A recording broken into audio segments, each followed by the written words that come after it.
rela copot seragam dan membela kepentingan rakyat soal RUU Cipta Kerja. Copot seragamku, Mas.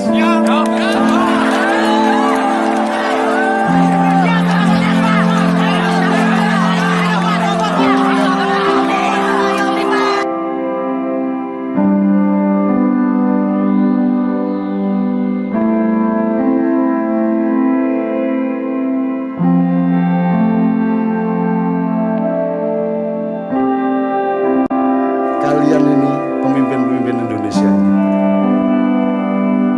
yang mana yang tidak sengkuni? Terus kalian ini menjadi sengkuni atas penderitaan apa? Kamu pernah susah apa hidupmu?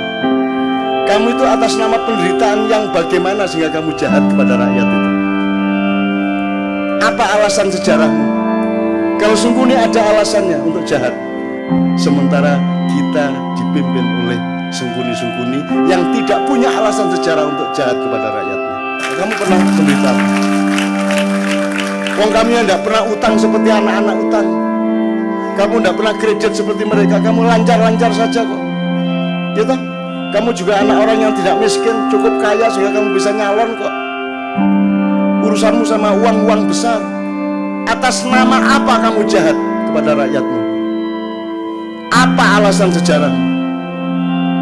Nah ini Indonesia ini, kamu itu menderita apa? Sehingga kamu kejamnya begitu rupa kepada rakyat. Kamu pernah menderita apa? Kamu pernah miskin apa? Karena kamu pernah puasa kayak apa? Kamu pernah tirakat apa? Kamu lancar-lancar semua kok. Kamu bisa membayar miliaran kok jadi pejabat.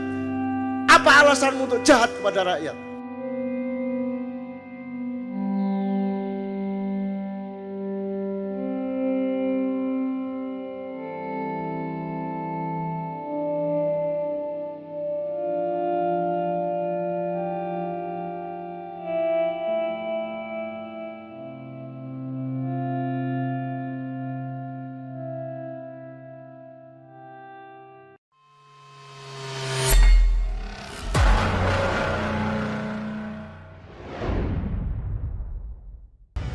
Terharu, polisi ini rela copot seragam dan membela kepentingan rakyat soal RUU Cipta Kerja.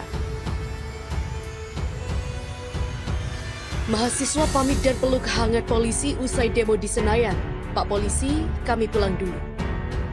Pelukan hangat dari beberapa mahasiswa untuk polisi usai melakukan aksi di depan gedung MPR DPR Selasa 1 Oktober 2020. Siang hingga sore kemarin, ratusan mahasiswa dari berbagai perguruan tinggi Jabodetabek sempat menggelar aksi. Berbeda dengan aksi sebelumnya yang berujung ricuh, para mahasiswa kali ini berorasi sambil memberikan setangkai bunga kepada aparat kepolisian. Hal tersebut disambut baik oleh aparat kepolisian. Terlihat aparat kepolisian tidak lagi menggunakan perlindungan maksimal, mereka mendampingi demonstrasi mahasiswa hanya dengan seragam polisi dan baret. Mahasiswa memeluk polisi usai melakukan aksi di depan gedung MPR DPR. Ketika sebagian mahasiswa selesai berdemonstrasi, mereka berpamitan dan memeluk erat aparat kepolisian. Terima kasih Pak, kami pulang dulu. Begitulah ujar salah satu mahasiswa yang hendak pulang sambil memeluk polisi. Beberapa rombongan mahasiswa yang keluar area demonstrasi bergerak menuju Jalan Gerbang Pemuda sambil bersorak-sorai dan bernyanyi.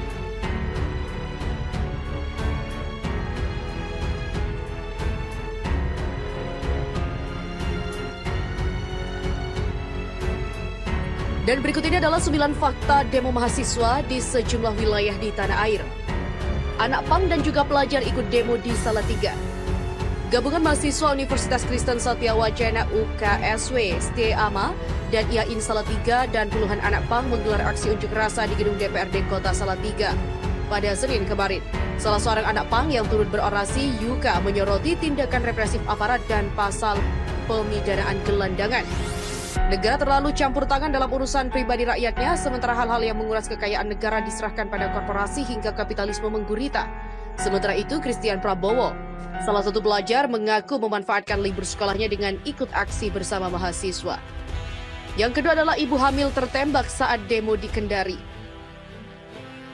Putri 23 tahunnya sedang hamil 6 bulan tertembak di bagian paha belakang sebelah kanan saat tidur di rumahnya di Jalan Supu Yusuf, Kelurahan Lahun Dape, Kecamatan Kendari Barat, Kota Kendari, Sulawesi Tenggara. Di hari yang sama, aksi unjuk rasa di gedung DPRD Sulawesi Tenggara juga berakhir ricuh.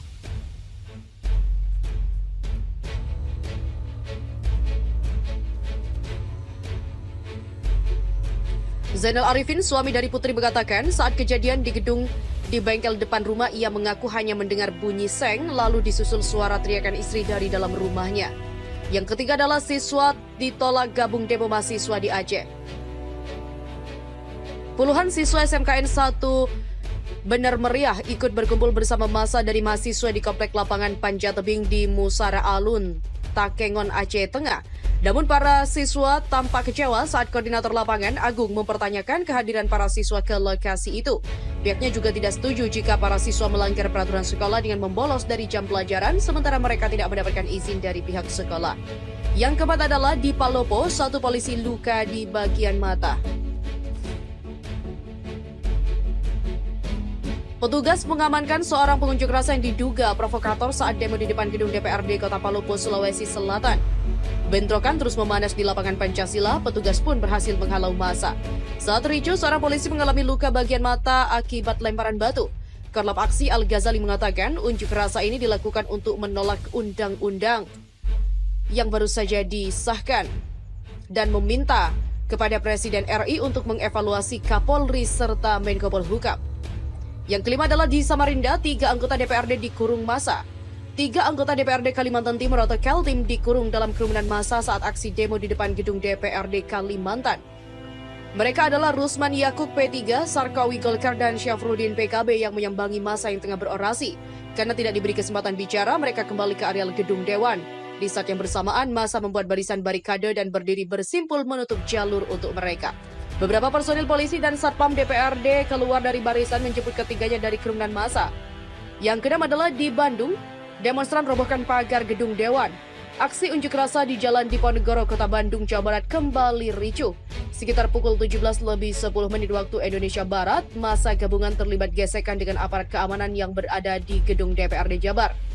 Kericuhan terjadi setelah para demonstran merobohkan pagar gedung DPRD Jabar. Dan insiden itu mirip dengan aksi unjuk rasa yang terjadi pada pekan lalu. Usai pagar roboh, para demonstran langsung melemparkan batu ke aparat. Polisi pun juga membalas dengan menembakkan gas air mata, namun himbauan itu tak dihiraukan oleh massa. Yang ketujuh adalah hendak demo 24 pelajar Samarinda diamankan. Jajaran Polresta Samarinda dan TNI mengamankan 3 mahasiswa dan 24 pelajar saat hendak mengikuti demonstrasi di depan kantor DPRD Kalimantan Timur di Samarinda. Mereka diamankan saat berkumpul di Islamic Center Masjid Baitul Mutakin, Jalan Slamet Riyadi. Mereka kemudian dibawa ke kantor Polresta Samarinda sekitar pukul 10:10 WITA. Sementara itu, Darwoko menjelaskan pengamanan para pelajar berkaitan dengan surat edaran Menteri Pendidikan dan Kebudayaan yang ditindaklanjuti oleh pemerintah daerah. Kalian ini, pemimpin-pemimpin Indonesia ini, yang mana yang tidak sengkuni? Terus kalian ini menjadi sengkuni atas penderitaan apa? Kamu pernah susah apa hidupmu? Kamu itu atas nama penderitaan yang bagaimana sehingga kamu jahat kepada rakyat itu? Apa alasan sejarahmu? Kalau sengkuni ada alasannya untuk jahat. Sementara kita dipimpin oleh sengkuni-sengkuni yang tidak punya alasan sejarah untuk jahat kepada rakyatnya. Kamu pernah menderita apa? Wong kami yang tidak pernah utang seperti anak-anak utang. Kamu tidak pernah kredit seperti mereka. Kamu lancar-lancar saja kok. Ya toh? Kamu juga anak orang yang tidak miskin, cukup kaya sehingga kamu bisa nyalon kok. Urusanmu sama uang-uang besar. Atas nama apa kamu jahat kepada rakyatmu? Apa alasan sejarahmu? Nah ini Indonesia ini, kamu itu menderita apa? Sehingga kamu kejamnya begitu rupa kepada rakyat. Kamu pernah menderita apa? Kamu pernah miskin apa? Karena kamu pernah puasa kayak apa? Kamu pernah tirakat apa? Kamu lancar-lancar semua kok. Kamu bisa membayar miliaran kok jadi pejabat. Apa alasanmu untuk jahat kepada rakyat?